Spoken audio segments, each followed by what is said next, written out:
नमस्कार दोस्तों, स्वागत है हमारे चैनल सुकुम स्टडी पे। मैं एस के शर्मा आज आप लोगों के लिए गुलाम वंश के कुछ महत्वपूर्ण प्रश्न लेके आया हूँ। तो चलिए शुरू करते हैं। हमारा पहला प्रश्न है, दिल्ली का पहला मुस्लिम शासक कौन था?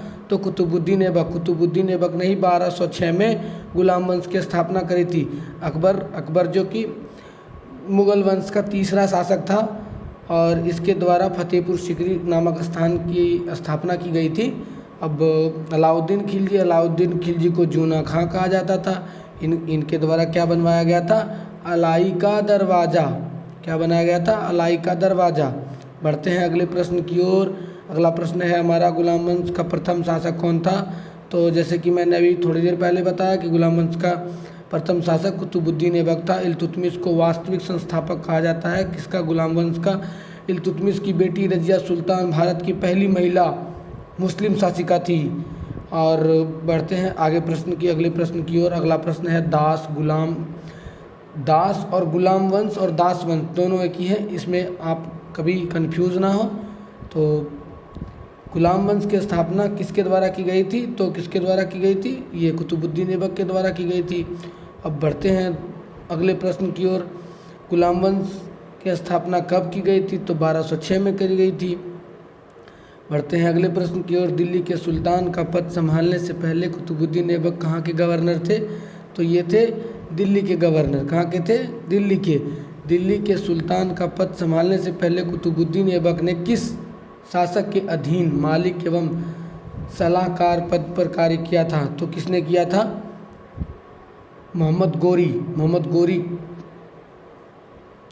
अब बढ़ते हैं आगे। तो अगला प्रश्न है हमारा, कुतुबुद्दीन ऐबक को निम्नलिखित में से किस शासक ने उपराजसी शक्तियों एवं मालिक की उपाधि दी? तो किसने दी थी? मोहम्मद गोरी ने दी थी। बढ़ते हैं अगले प्रश्न की ओर। अगला प्रश्न है हमारा, निम्नलिखित में से किसने कुतुबुद्दीन ऐबक को घुड़सवारी और धनु विद्या सिखाई? तो यह किसने सिखाई थी? ये फखरुद्दीन अब्दुल अजीज़ कूफी, इन्होंने सिखाई थी कुतुबुद्दीन ऐबक को घुड़सवारी और धनु विद्या। बढ़ते हैं 9वें प्रश्न की ओर। 9वां प्रश्न है हमारा, कुतुबुद्दीन ऐबक का राज्याभिषेक 24 जून 1206 में कहाँ में हुआ था? तो ये लाहौर में हुआ था। कहाँ हुआ था? लाहौर में। फिर लाहौर से राजधानी को ये इल्तुतमिश ले आए दिल्ली। अब बढ़ते हैं हमारा 10वां प्रश्न है, दिल्ली सुल्तान का शासन कब प्रारंभ हुआ? तो यह 1206 में हुआ था। बढ़ते हैं आगे 11वें प्रश्न की ओर। 11वां प्रश्न है, कुतुबुद्दीन ऐबक की राजधानी कहाँ थी? तो ये लाहौर थी। तो 12वां प्रश्न है, फर्रुख मुद्दिर एवं हसन निजामी किस सुल्तान के दरबार के प्रसिद्ध विद्वान थे? तो ये थे किसके? कुतुबुद्दीन ऐबक के। बढ़ते हैं अगले प्रश्न की ओर। तो अगला प्रश्न है हमारा, प्रारंभ में कुरान पढ़ना सीख जाने के कारण निम्नलिखित में से कौन कुरान ख्वां के नाम से प्रसिद्ध हुआ? तो कौन हुआ? कुतुबुद्दीन ऐबक। बढ़ते हैं अगले प्रश्न की ओर। अगला प्रश्न है हमारा, दिल्ली के किस सुल्तान को उसकी उदारता के कारण लाख बख्श कहा गया? तो किसे कहा गया? ये कुतुबुद्दीन ऐबक को कहा गया। लाख बख्श का मतलब होता है कि लाखों का जो दान करता है उसे कहते हैं लाख बख्श। और इल्तुतमिश इसे वास्तविक संस्थापक कहा जाता है। इन्होंने लाहौर से राजधानी दिल्ली में ला दी। बढ़ते हैं आगे 16वें प्रश्न की ओर। तो 16वां प्रश्न है हमारा, दिल्ली सल्तनत के किस सुल्तान को दानशीलता एवं उदारता के कारण मिन्हाज के द्वारा हातिम द्वितीय की संज्ञा दी गई? तो ये किसके द्वारा दी गई थी? ये किसको दी गई? तो अभी मैंने बताया कुतुबुद्दीन ऐबक को। किसको दी गई? तो कुतुबुद्दीन ऐबक को दी गई। बढ़ते हैं आगे 17वां प्रश्न है हमारा, निम्नलिखित में से कौन कुतुबुद्दीन ऐबक द्वारा निर्मित नहीं कराया गया था? तो कौन नहीं कराया गया? तो इसका जवाब हमें आप कमेंट बॉक्स में ज़रूर लिखें।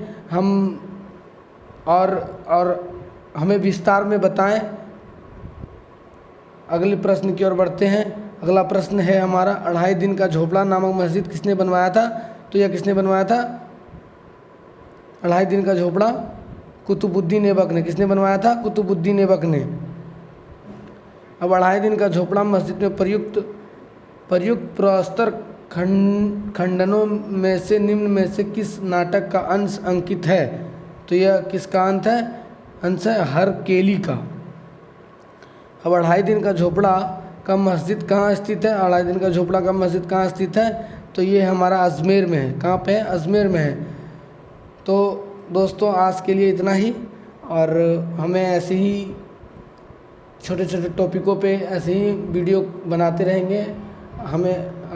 मेरा वीडियो आपको अच्छा लगे तो ज़रूर लाइक और सब्सक्राइब ज़रूर कीजिएगा, और अगर जहां हमें आपको गलती लगे हमारी, ज़रूर आप उसे कमेंट में लिख के बताएं ताकि हम उसको सुधार कर सकें। धन्यवाद।